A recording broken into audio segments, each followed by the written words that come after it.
So Rajesh, over to you. We all set to start? Yes. Okay, great. So I want to do a warm welcome for everyone who's joined the session today.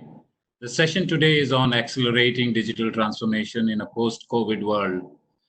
And at this moment of time, I do hope all the families and you all are safe and healthy.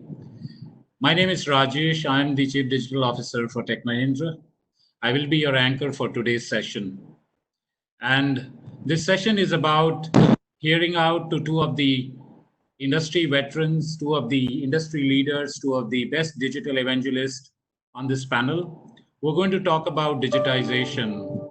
We're going to talk about how to deal with enterprises. And in the midst of this ongoing pandemic with Corona, COVID-19, there is a ripple effect in the global economy. We estimate that the impact on the global economy could be well over $1 trillion. Businesses are going to go through a major change, not only to navigate through the challenging times, but we'll have to be ready for the upturn. And the new way of doing the new business is in front of all of us.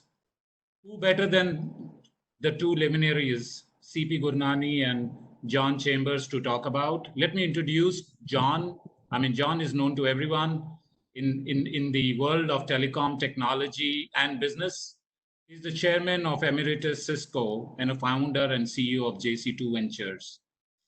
John has been the guy responsible for turning around a lot of companies. He's invested himself personally on few of the digital technologies, including technology companies in India.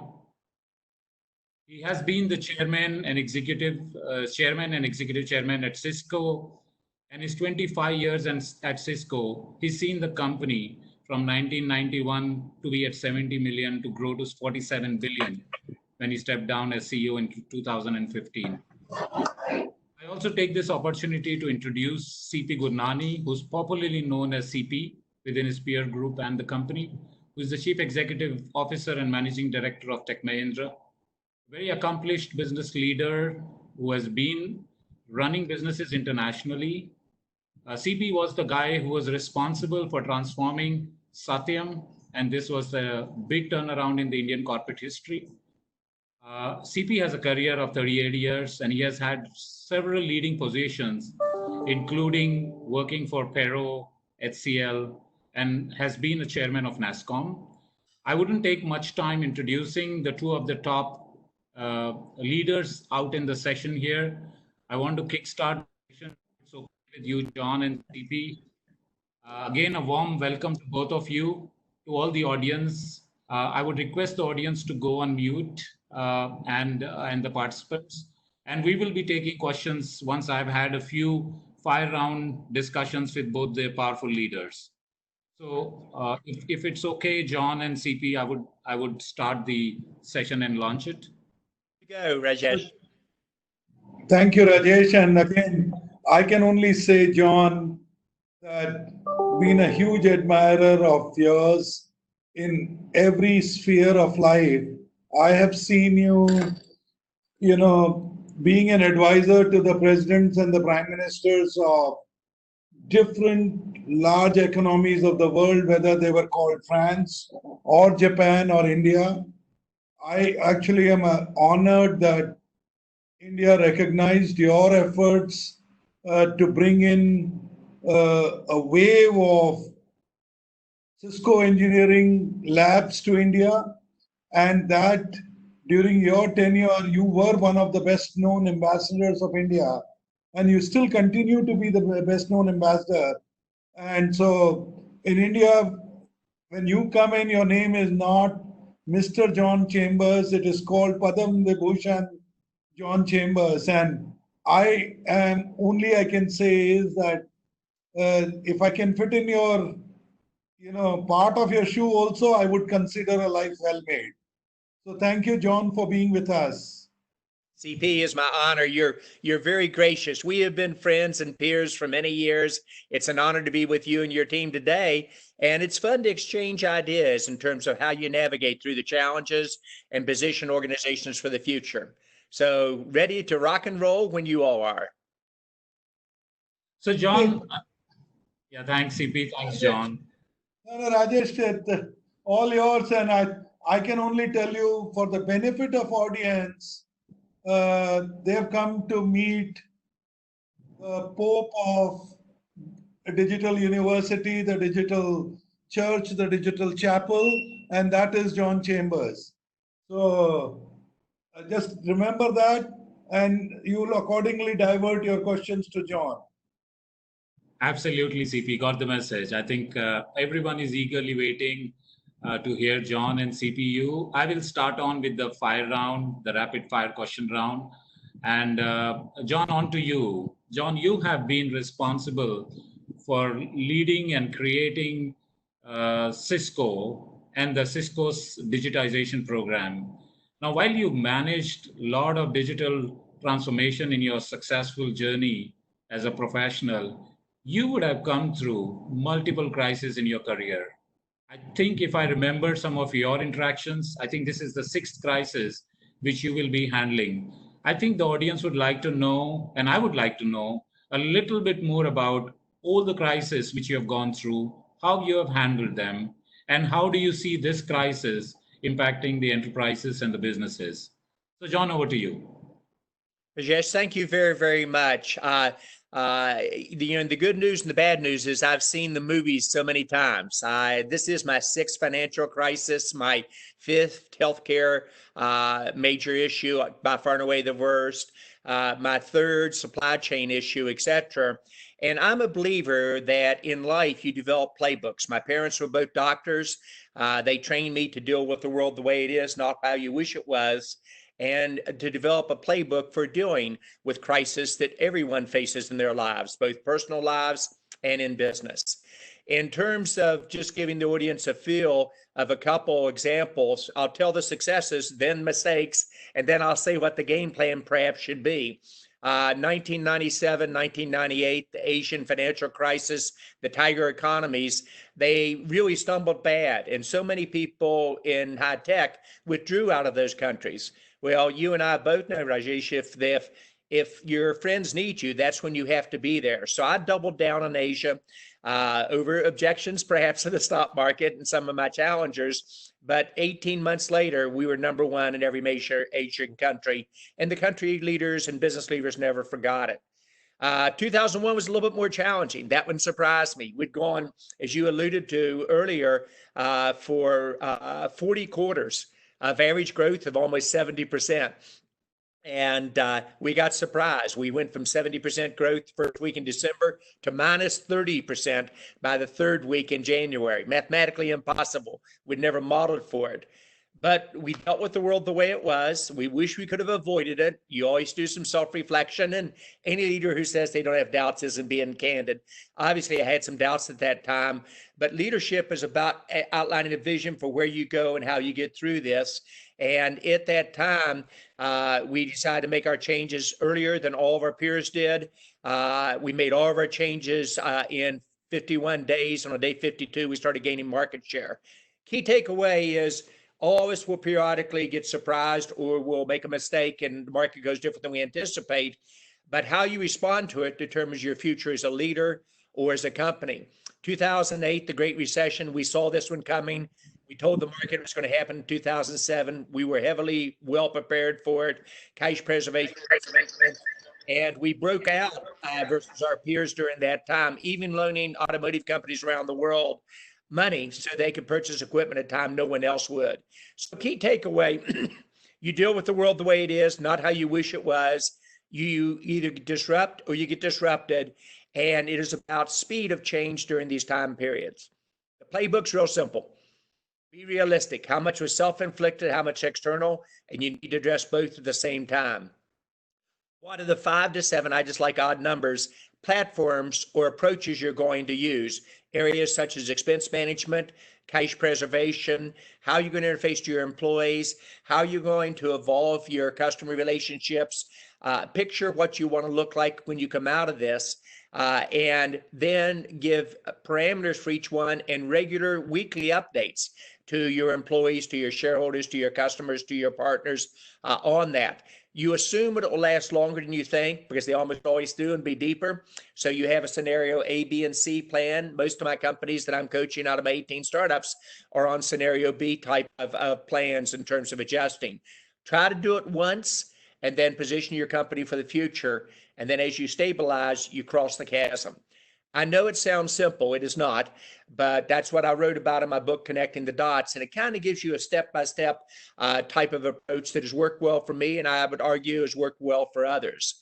You've seen me do it before, CP. You watched me do 180 acquisitions with a playbook that here's the 6 plays you run to do an acquisition, and most people consider us the most successful in the industry. So it's kind of like a professional sports team. You know the plays, everybody knows their roles, you outline a vision, then you go for it. You gain share during the tough times. You almost never gain share during the good times. It's hard for 1 or 2 points of share gain. During the tough times, you can go 20 or 30%.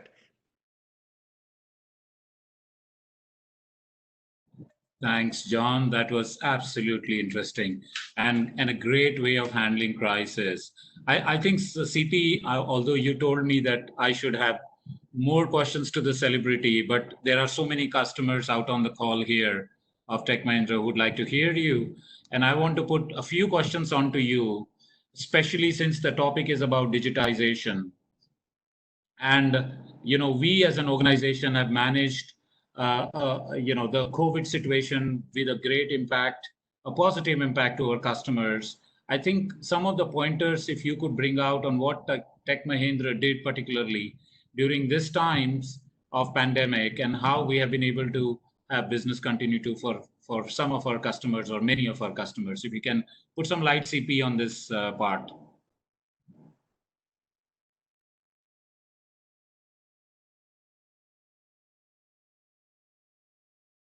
CP, I think you're on mute.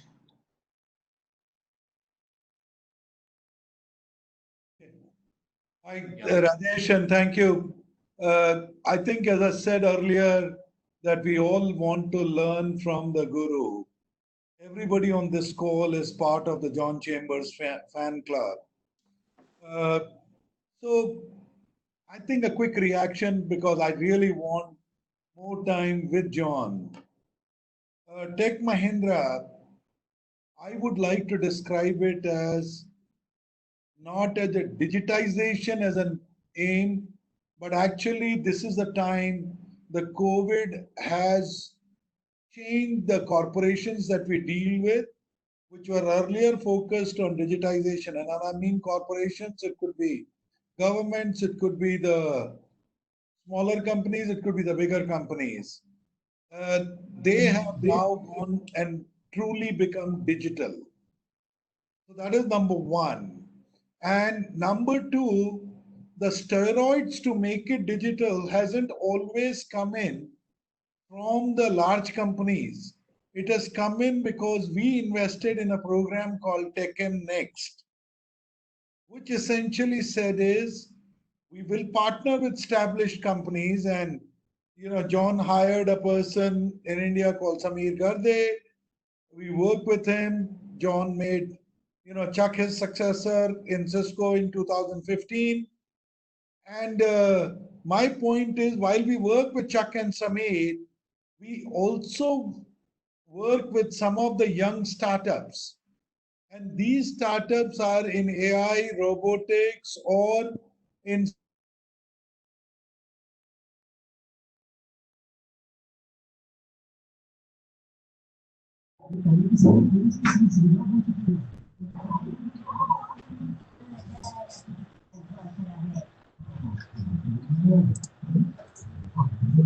Are we able to hear CP? No, is this Rajesh. okay? Somebody, the organizer chooses to put me on the mute because they know people want to listen to John. You're very smooth and kind. I was on mute too. So I think the system did that. We got to check to see if you've got a Cisco network or if somebody's messing with us. So anyways, I was sharing this dream that we all have shared for the benefit of 1,000+ customers. 1,000+ customers who have trusted us for business continuity through every kind of financial crisis or now with this pandemic.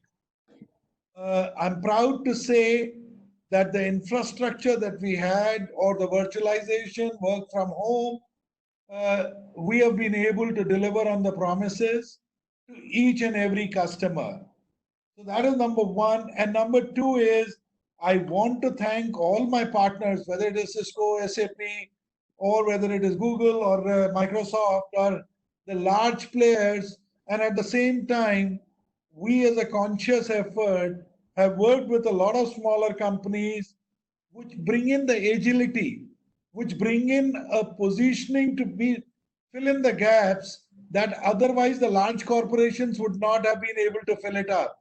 So we as a solution provider are proud that we have worked with our partners, we have worked with our incredible engineering strength, and also worked with some of these wonderful, agile, small companies to deliver digital on steroids. Rajesh, if I could jump in on that, I think what CP has outlined is a model for the future. If you watch, all the way back to the early 90s, what we did at Unique at CISCO is most high-tech companies did all the innovation themselves. We rewrote the textbooks with 180 acquisitions. Probably 2 out of 3 worked well, and you always have a given failure rate.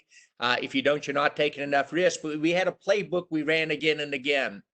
In today's environment, and CP referred to it earlier, probably 50% of the Fortune 500 globally will disappear in the next decade. And unfortunately, this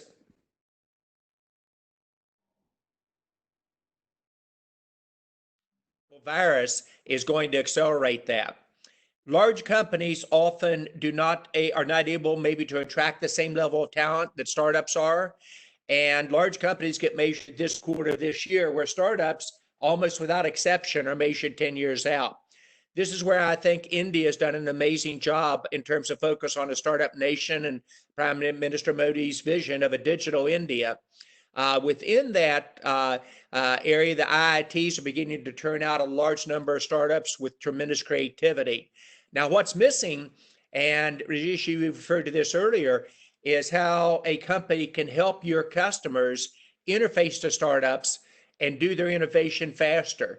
And I think this is what CP's been outlining in terms of how Tech Mahindra can do this with your companies of medium size or large size and help those startups, such as one that's with us today, Lucideus, in security, be able to go across companies with speed, where you all have that relationship with your customers that make this innovation come to life quicker and handle the inevitable bumps along the way. So I personally believe innovation in the future will be about how large companies not only do innovation themselves, but how they interface to small, quick, agile startups. And Tech Mahindra, I think, can make that marriage work a lot better than each startup trying to do it differently with large companies, which they don't have the experience to do or the relationships. Absolutely, John. John, in fact, as a part of our reach out plan, Ruma has helped us launch a platform that's called Springboard, where Saket, who's one of the startups on the call today with Lucideus, actually presented the solution, and it's got a very high reach out plan for our customers. So absolutely, that's the way forward, bringing in some of the startups, some of the agile niche companies who are able to deploy fast, and they have a backing of a system integrator, a big system integrator like TechM, who can stand in front and deliver those technologies at a global scale. So we are absolutely following that script, John, and thanks for bringing that point in. I'll move on to the next question if it's okay, so that we can get more out of your valuable time, John. John, I know you created Cisco as an extremely customer-centric organization. You really extended yourself during this crisis, and specifically when it was a 2008 crisis, where companies were really struggling to come up, and pretty much what we're seeing today.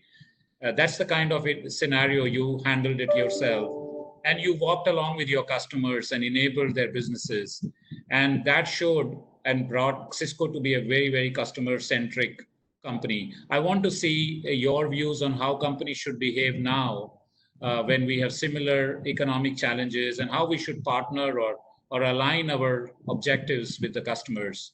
So if you can put some light on it, John, and let us know what your thoughts are. Sure, I'd be honored to.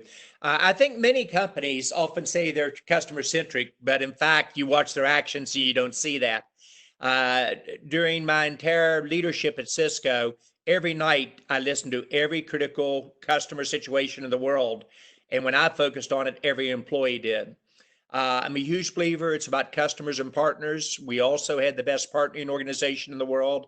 We've been rated #1 in customer satisfaction and #1 in partner relationships for the 2+ decades that I ran Cisco on. It's the right thing to do, but it also prevents you from making mistakes. And your customers will tell you when you're doing things right, where they need help. And when you help them solve a common problem, that's where you break away from your peers.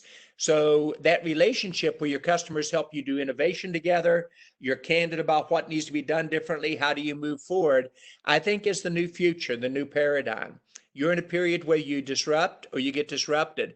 And the ability for customers to work with strategic partners such as Tech Mahindra and a startup community is one of the things that I think can dramatically differentiate from others. You got to have the courage to change. It's equally as bad doing the right thing too long and gets many companies into trouble.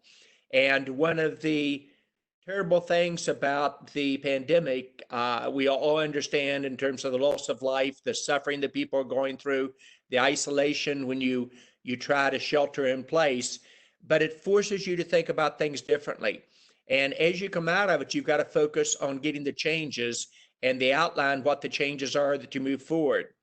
One of the silver linings of this terrible events is every company is going to become a tech company, Rajesh, quicker than we thought. Every company will become a digital company, as you articulated before. And I'm seeing over half my customers globally suddenly say, I have to make a transition. I have to become a digital company faster than before. I've got to automate. I can't be as dependent upon people in each of the critical cogs. There are certain areas I've got to have the best talent. The other areas that can need to be automated even faster. And so you're seeing companies transition in terms of their priorities. #1 priority used to be growth for companies, larger, medium size. #2 was about innovation. #3 was about security. #4 was about cost effectiveness. That almost now is reversed. The #1 priority, almost every customer I talk with, is about how do you drive productivity? How do you automate? How do you digitize quicker? How do you use this to preserve cash and position yourself for the future, et cetera? Then #2 is often about cybersecurity. The bad guys are more active now than ever. And the ability for leaders to know when they have to make changes. And if you put money into an area, will you get the results back in terms of security? And what are the challenges coming at them? And then #3, and it's really a combination of what we talked about earlier, is how do they focus on their customer relationships? It's much easier to protect a customer from churning their business, in other words, staying with the company, than it is to acquire a new company. It's also much easier to upsell an existing customer than it is to sell a new customer. So you're seeing almost that sequencing reverse in terms of priorities of companies. But the basic view, which you led me to, has not changed in my opinion. Companies who are customer driven, who truly put their customers first in their culture, and who walk that talk and listen to them both during the good times and the challenging, are much more likely to survive in the future as we digitize the whole world. So John, again, I just wanted to add and say, I learned a lot from you in customer centricity. I saw you interacting with a few customers. They all knew it didn't matter what level they were in, but they knew that the core of their networks, the core of their digital infrastructure was supplied by Cisco, and you had a hotline for them. You were willing to take their calls. Or have a system take the calls, which would make sure that they are responded in real time. And I learned that. And frankly, the two things that I have learned, digital or not digital. #1 is customer likes to see a face and a name. It's almost like a doctor that if you are in trouble or if you think you are in trouble, whom to call. Yes. And number two was your ability to connect. And since you're so fond of using the word playbook, and I'm now talking of a John Chambers playbook for networking, John Chambers playbook of building relationships, John Chambers way of connecting with the prime ministers and presidents, and also with the technical staff. How did you work and build a playbook around it? Well, I think it starts, CP, with the assumption that both you and I believe in. Our currency of leaders is very simple, based on three factors. The first is our track record, and you were very kind about talking about the track record. The second is the relationships you build, and I build deep relationships for life. I do believe in an extended ecosystem family, and I practice that. And third is trust. When you combine the track record with relationships with trust, you can move with tremendous speed. You also have an ability to deal with very difficult issues. So it isn't just during the good times, it's during the challenging ones where you leverage all the above. And then, CP, you and I both know as leaders, we got to walk the talk. We can't say one thing and go a different direction. So we have to be visible during crisis. We have to be out front in terms of how we're going to interface. When a customer has a problem, you've got to reach out to them. And to the best of my knowledge, I do not have a customer in the world during my career that I cannot go back and engage with and sell to. It doesn't mean everything worked perfect. It sure didn't. But during the good times, we leveraged them very well together with our customer partners. And during the tough times, we worked through the challenges together. So it is that combination of track record, relationships, and trust that are your and my currency. There was a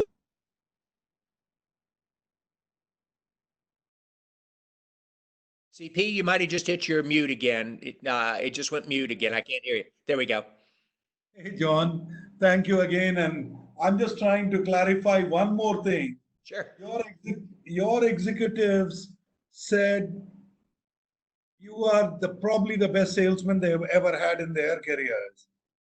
To position CISCO, the brand CISCO, you were the ambassador, but you were very shy about going out for dinner with the clients. Is this true? Well, it is in part. The first part, and I think Jeff Immelt, the prior CEO of GE, said it the kindest. He said, if there were only one order left in the world to get, I'd hire John Chambers to go get it. And it isn't that I'm a very good salesperson. I tend to listen carefully. I'm dyslexic by background, so I have weaknesses, and I never laugh at anybody else. I learn from my mistakes and how to overcome them and how to deal with the challenges we face in life. But it is the unconditional commitment to the customer that is at the core of developing that trust and direction. And to your point, I required all of my team, including myself, to do regular customer visits. And we'd rate when a customer came to visit us at CISCO on our home office visits. And once they came, our odds of winning the competitive situation were above 90%. But what it was is we'd rank every one of the speakers from the customer's perspective, both on content and delivery, and then we'd put all of our scores up at the end of the quarter. So myself very much included. How many customers we interfaced to? What score did we get? And CP, you know where I'm going with this. It isn't the transaction that's important. It's the underlying cultural message, customers first. It's the underlying message that all of us interface to the customers, all of us sell to the customers, but also do what's right for them. And you never sell them something you don't need. And when there is a problem, you jump in together and you solve it. So that is true. In terms of dinners, I like dinners where they're primarily business. Dinners, I often don't go to dinners where they're primarily a chance to have a great social time, but not too much business. I like the mix of the two. Please forgive me for that. I mean, Rajesh, I'm sorry I took the conversation in a little different direction. So you probably want to bring it back. No, I think it is very important, CP, because we all are learning what a customer experience means from John. And we want to set that as a role model, absolutely, because there have been so many good cases of how customer situations have been transformed, and John has been the role model. There's so many people on the call from our sales organization who look up to you and your approach, John. You already answered my next question in terms of what's important from a digital technology perspective, and you talked about the importance of improving productivity, the importance of cybersecurity. And I think one of the great demand which has come in this pandemic time is a need to protect the data, to protect the perimeters of the network. And no one other than you, who have been deploying the world's largest networks, working with the telcos and enterprises, enabling digitization, because we believe network has been the first step for anything which has to become digital, and you were the evangelist for it. Now, with that, it brings in a lot of cyber attacks. That brings in a lot of disturbance on the board level, because the board are worried about how the data is being managed securely or not. And with data being the new money or the new oil, it's important we are able to protect the data and work through the regulatories. So cybersecurity is becoming more and more important. I know Tech Mahindra has been on the forefront pretty much across the cyber security landscape. And I wanted your view, how important cybersecurity is, how important it is for the enterprise CIOs and CDOs on this call to take it damn seriously, and how many attacks and vulnerability this pandemic is bringing in. So in the sequence, Rajesh, you raised it. Cybersecurity is in the top 3 issues of every boardroom in the world. And it isn't just about breaches, the damage that can be done to your brand, the confidential R&D that gets leaked to other companies or nation states, the ability to shut down your operations and blackmail people to open it back up is only increasing. And you'll find that most crime is now done over the network. And so with the many positives that exist with the Internet of Things, going from 1,000 devices connected to the Internet when Cisco was formed to 18 billion today, on its way to 500 billion, is that this will literally allow you to drive your car separately, potentially cure cancer, have a different relationship with your employees and your customers, but it also exposes you to the terrible challenges.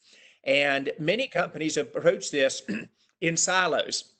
And I know what you've done at Tech Mahindra is you say, how do you bring these silos together to really make it work? But you've also got to be able to say, what is your exposure?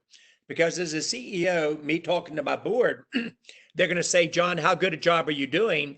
And what parameters do you use? And as I do that, I would often bring in my top security expert. They would wow them with concepts, but there was no way to quantify it. And one of the many reasons that I'm looking at startups coming out of India is the tremendous talent that your country has. Excuse me for 1 second. I needed a sip of my Diet Coke to get my caffeine there. But of the many talent that you all have, artificial intelligence, cybersecurity are probably the 2 hottest. Now, what I did, please forgive me, what I did in India is I focused on what were the top companies. And one of the very top ones I found was Lucideus in terms of cybersecurity. And one of the other top ones, candidly, is Unifor in terms of artificial intelligence and the customer experience.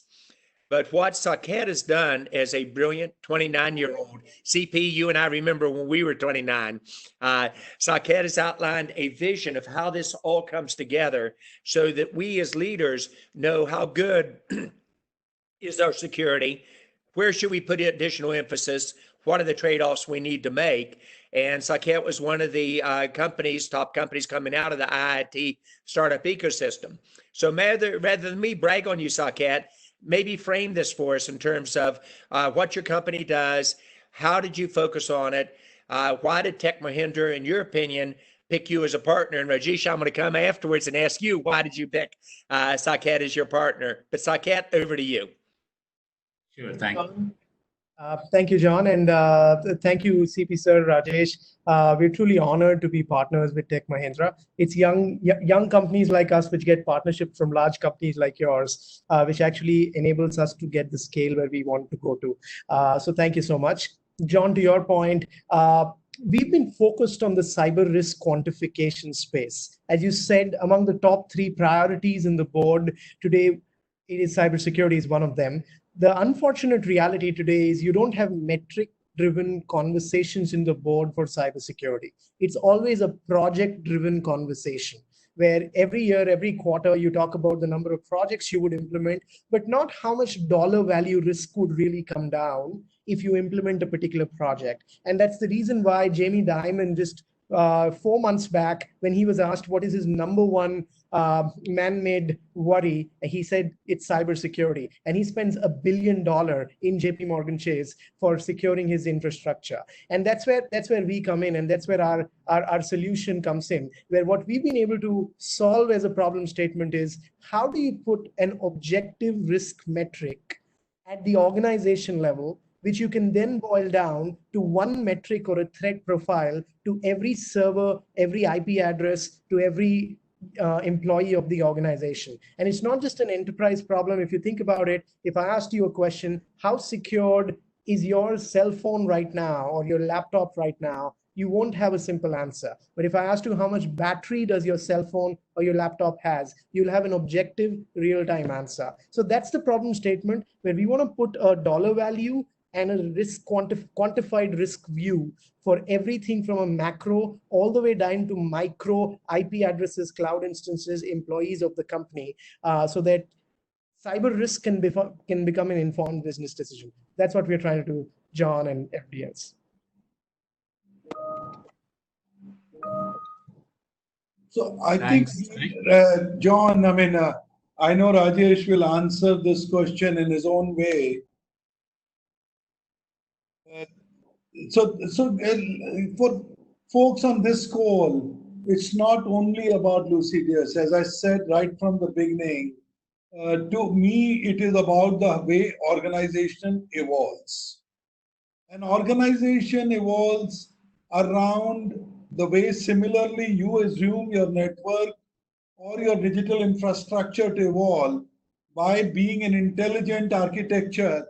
I think that is the same way organizations evolve. And in this particular frame, which is post-COVID scenario, it is very simple to describe. We are dealing with intelligent networks. The reality is that it has been over 3 months. Most of us are operating from our home offices, and thanks to this next generation of internet, thanks to this connected devices, whether we give credit to Geo or whether we give credit to all the billions of devices which are now intelligently talking to each other, but there is a huge process change behind it. And that process change, whether it is called a cloud or whether it is called mobility, I think the fabric is now reaching a level of intelligence. It will become even more intelligent as more automation comes in. I am conscious that the vulnerabilities of cybersecurity should keep us awake, and that the post-COVID world is only going to multiply the intelligent network and the devices. So that means the risk is only going up. So I'm not here only talking about Lucideus as a partner. I'm in general, trying to re-emphasize the importance of cybersecurity in the post-COVID world. Yeah, thanks, CP. Thanks. I totally agree with you, CP. I think, and foundation, when John and I talk, the foundation of, providing a good secure network is doing a good assessment, risk assessment. And that's where we partnered with Lucideus. And one of the things which me and Saket discussed, and along with John as well, is that we'll offer a free quantification for few hundreds of our customers so that they are sure where they land up with their security assessment. So we're going to launch that CP from tomorrow and make sure that our customers get the benefit of this partnership. And we are able to quantify the risk as a one-off and then tell them how they stand in this very vulnerable and uncertain world of pandemic. So while we are going to take John a few questions and CP a few questions from the field, but a last question before we get on to Zoom or coordinating some of the questions or unmuting some of the customers who want to ask question is, there are a lot of chief executives on this call, the CIOs, the chief security officers, the chief digital officers. And this question is both for CP and for John, is how do you see the role of a CXO evolving in the current digitized, because the digital is moving faster than we thought. The intelligence, as CP said, is moving faster out there as we thought, and the CXOs have to cope and deal with the speed, which is unprecedented. Now, what is your guidance, both CP and John, if you can share before we open up the floor to the audience, your views quickly, and then we got into the floor asking questions by room. Would you be kind enough to go first, sir? Please. We're waiting for you to go. Go ahead, please. So I think the couple guiding points are the speed of change here is going to be dramatic. And as every company becomes a digital company, you have no choice but to move with speed. Secondly, the way we were doing things before was fatally flawed. We were running our organization structures, our security, our IT, much like we were 5 and 10 years ago. You got a position for a new digital future. You used the example of Geo earlier, CP, in terms of the infrastructure for India and Prime Minister Modi's architecture of a digital India. It is that structure that every government, every company must go through in terms of the direction. So it is, how does each company become digital at a faster speed? Within that, silos we've broken down. We used to organize around sales, engineering, finance, HR, supply chain, services, etc. Now companies will move to outcome-based results for their customers. And digitization will allow you to automate that process at tremendously faster speeds. So it's a requirement that you innovate or you get left behind. And we can't innovate either at the slow pace of the past or in doing it all ourselves in silos. We've got to have partners like Tech Mahindra, partners like startups like Lucideus and Unifor, partners that help bring this to our customers to bring it alive. So I'm very optimistic about the future. I know there's going to be some real challenges in front of us, but that's when great companies get built. That's when you break away. That's when nations pull away as well. You're more a product of how you handle your setbacks than you ever are your successes in life. And the good news and bad news is I've had a number of them in terms of the setbacks, but it does make you stronger. CP, to you. So again, John, you talked about the playbook. And frankly, the playbook that when I meet a CXO, Yes, I try and explain it in a very simple word. The simple word is run, change, and grow. Every CXO has a responsibility to keep the lights on, and to keep the lights on with a higher efficiency, higher productivity, with lesser number of people. I mean, you could do it if you use digital and digital technologies a little more efficiently. Number two is that the world is not static anymore.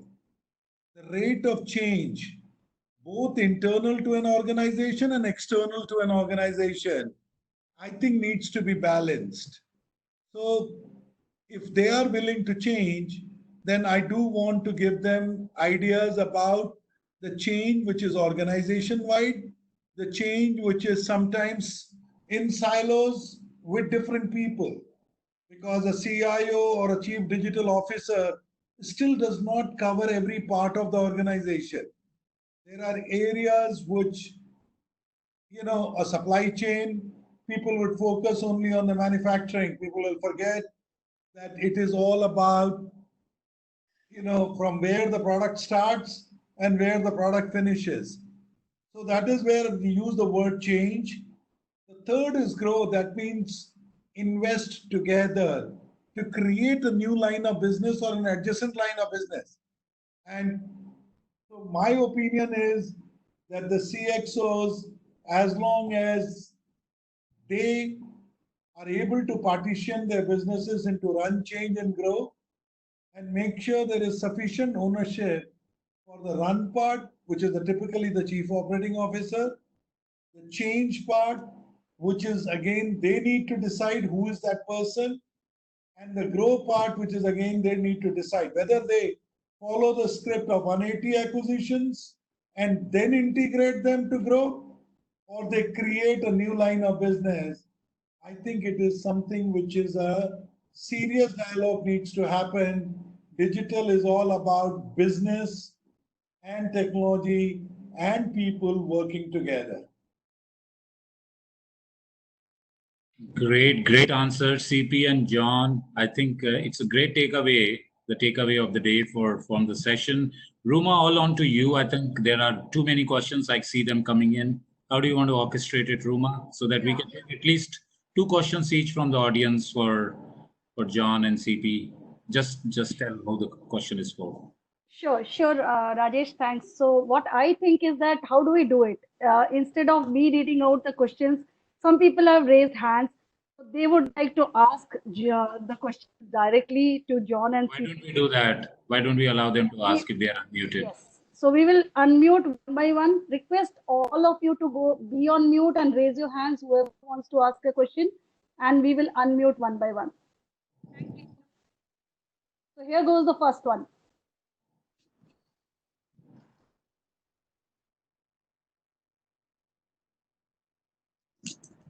Ruma, we can't hear anything.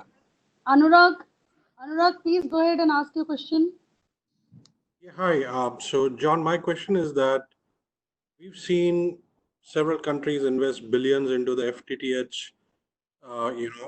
evolution, and now with 5G coming in, how do you see this battle evolving in the post-COVID world?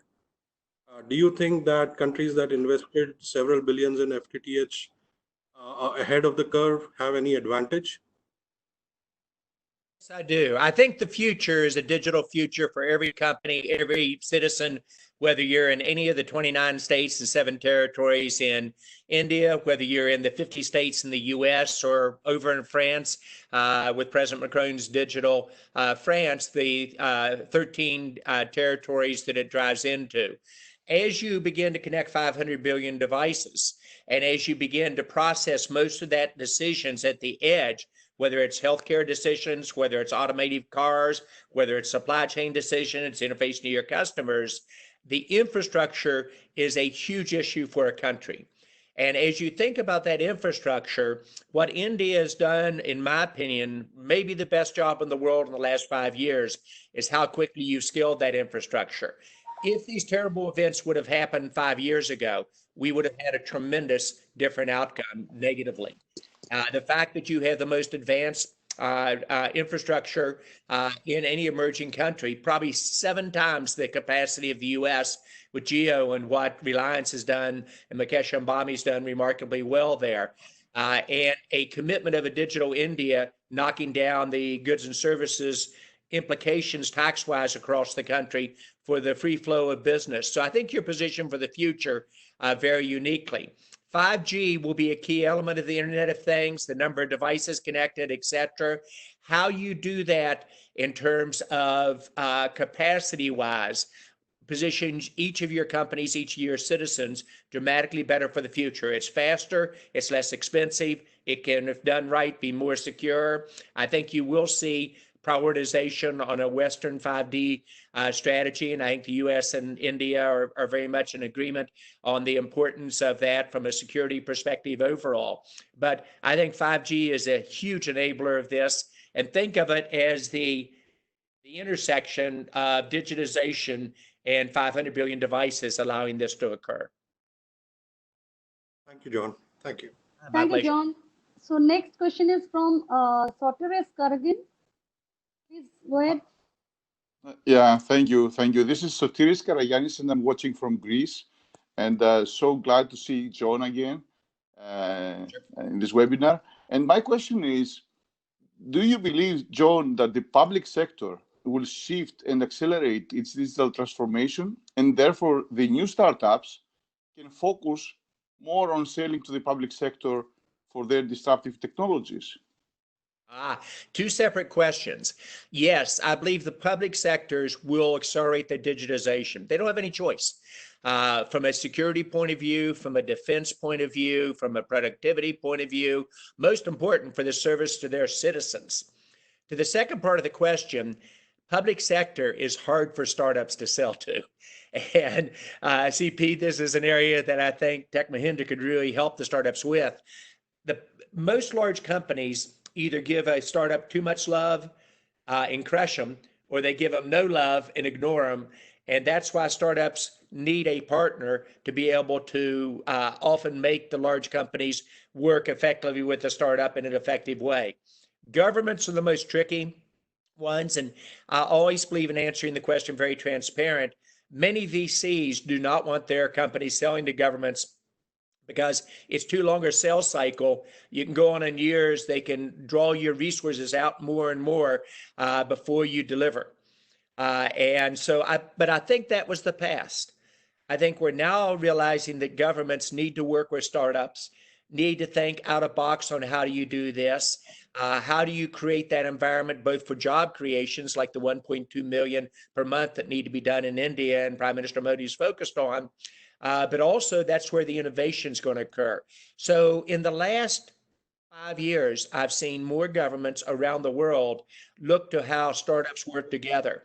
And CP, you are a part of the U.S.-India Strategic Partnership Forum.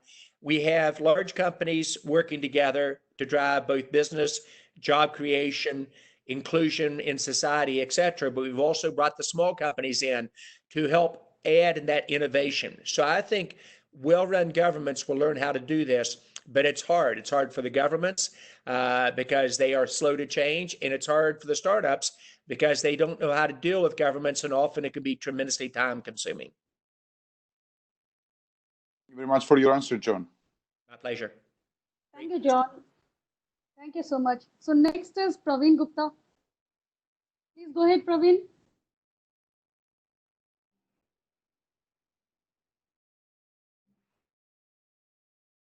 We can't hear you, Praveen.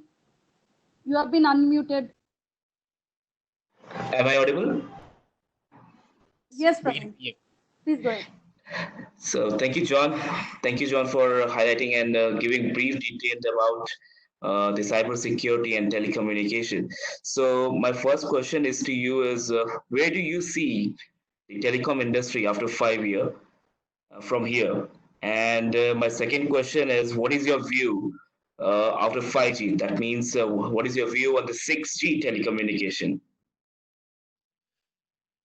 I think you're going to continue to see a consolidation in the telecommunications service provider field. I think that mere transport, whether it's a voice of the old, and voice would become free, and I've said that a little bit too direct, but it did. Same over time with data and video. It's how do service providers evolve to really deliver differentiated services to the marketplace? And how do they think out of box on how to make that happen? And how do they transform not to be about transport, which is candidly low margin and very difficult to differentiate other than speed or cost? And how do you think about transforming that access to all citizens and bring healthcare in video formats like we're doing today to every section within India? So I'm optimistic about the segment of the industry, but I think you'll see a couple players re-break away. I would say this even quicker if I were not in India this morning, but if you look at what Reliance has done, they've done an amazing job with Jio in terms of their differentiation in the marketplace, and how Prime Minister Modi has really pushed the country to become digital in all forms of interface into society. That's why I'm optimistic about India's future. You have the innovation, you have the young people, you have the ability to dream, you have the courage to change and know there are going to be mistakes along the way, and that's part of innovation, but you're willing to do it as a society. I think it's a model for much of the world to learn from. I would only add, if you were to take calculated bets for future, uh, it's not about 5G or the speed of connections. The reality is that networks will get virtualized. We have seen desktops getting virtualized, and we believe, and that's where I was hoping, John will come in with his new investments because he put all his money and kept it under stealth, and he has this great leverage with MPLS. So my personal belief is the whole network would be virtualized. It means rolling out of new services or maintaining it without having many people in the field will become a reality. Number two is the more virtualized you are, that means the more cloud-based services, which will cost us a fraction of what the traditional data centers would be. So, I mean, this is what we can see happening in the next few years.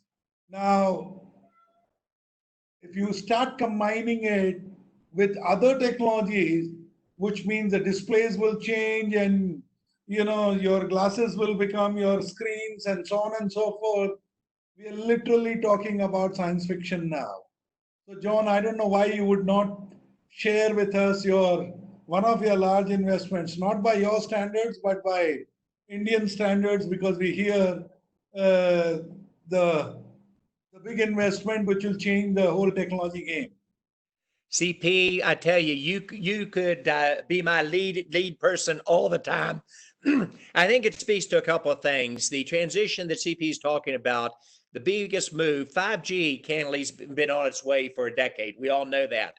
The real transition is the cloud is going to move from being a central up in the core area to the cloud is going to move to the edge, where 75% of the transactions will occur at the edge, the compute, the storage, the application, the security. And what the team that CP was kind enough to say such kind comments about is called Pensano. They have, for me, we've worked together for 18 years. We've built $8 billion a year products. Number one market share, 50% to 70% market share, the best margins in the industry, the highest customer satisfaction. And with a little bit of good luck and great execution, we will try to do it one more time. You were kind enough to say MPLS, Mario Prim, Luca, and Sony. Two of those individuals, candidly, from the Indian diaspora here in the U.S., and two from Italy in terms of the approach. So it speaks to the value of inclusion.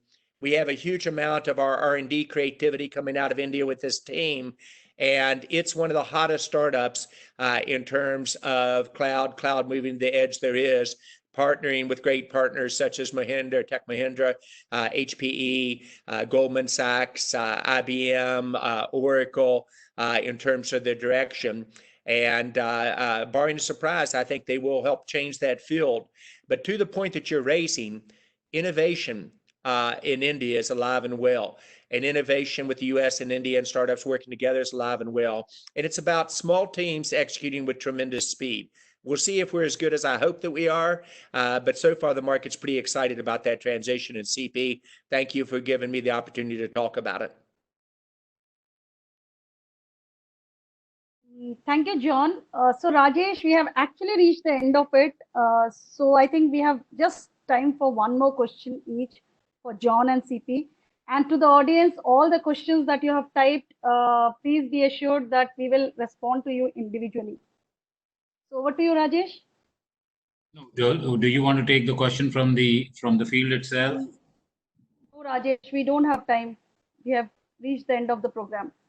We have reached. The fun thing is, I agree with Ruma very much. You always want to get the last question because it is so important that you allow CP and I to summarize it the right way with the last question.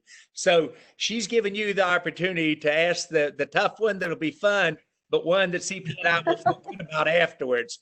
No pressure. No, I think it has been a phenomenal session, John and CP. I think a lot of takeaways for our CXOs. I'm sure they will be inching out and edging out to get more questions onto you, and we will make sure that they are answered back. I think one last question, if I was to ask, is we talked about startups, we talked about technology, we talked about how network has enabled digitization, we talked about cybersecurity. But if there is one thing which the audience here, the CXOs of the organization, they should keep their eyes on during the post-COVID world, or what we call the accelerated digitized world, what that one thing should be. Very difficult question. I know since it's the last one, I would like to prioritize, all the technologies and say one thing which is going to change the face for them. So both on to John and to CP, and then we can end the session. CP, would you do me the honor of going first? Always you. Always you. All right, my friend. Follower, John. I think my one thing would be, it is so easy during the middle of the crisis to have doubts. It is so easy without meaning to become a victim. Back to my parents teaching me, regardless of how serious the illness is, to look backwards doesn't do any good. You've got to look forwards and say what's possible. And you deal with the world the way it is, not the way you wish it was. I think navigating through this crisis, it's about leadership at all levels. And leaders have to have the ability to dream. They've got to have the ability to deal with the world the way it is and make the necessary changes, then to dream what's possible for their nation, for their company, for their startup, for their family, and have the courage to go after it. You look at the average age in India of 27 years. You look at the tremendous education system with the IITs and the opportunities in front of the country. If I were betting on one country in Asia, I'd bet on India. If I were betting on two countries in Asia, I'd bet on India twice. But the reason is I see your society coming together, an inclusive ability to dream and make dreams come true. I'd encourage you, don't let this virus and this economic setback knock you down and not get back up. There are going to be hard bumps along the way and difficult choices. But that's what makes for a great company, a great leader, a great nation, or a great individual for their family. So I would say the key takeaway is have the courage to dream, deal with the world the way it is, and know that a lot of disruption is going to happen. But this is when you can break away and make a difference for the future. Thank you very much, John. John, CP, on to you. Your last word on to the audience. You know, it's very difficult to add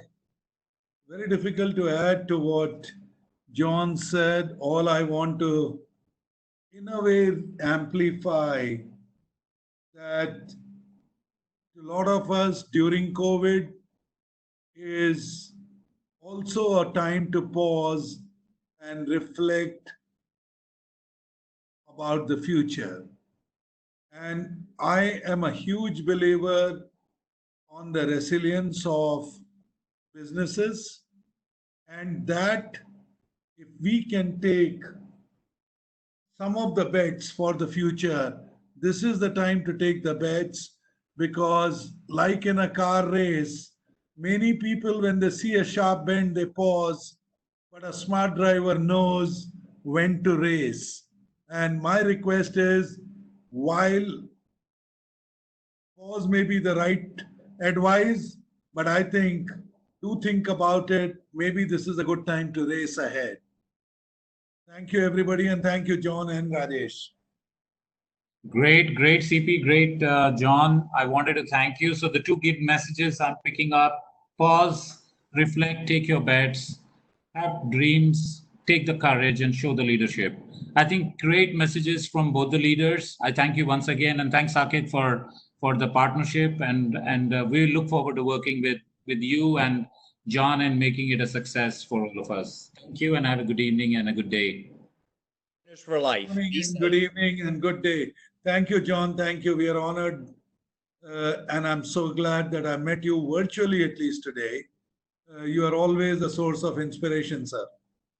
My honor. Thank you. Friends for life. Thank you. Sir, thank you, Rajesh. Thanks, Ruma. Bye-bye. Thank you, John. Thank you, Rajesh. Thank you, CP. Thank you, Saket. John, Ruma, Bye. Ajit, thank you.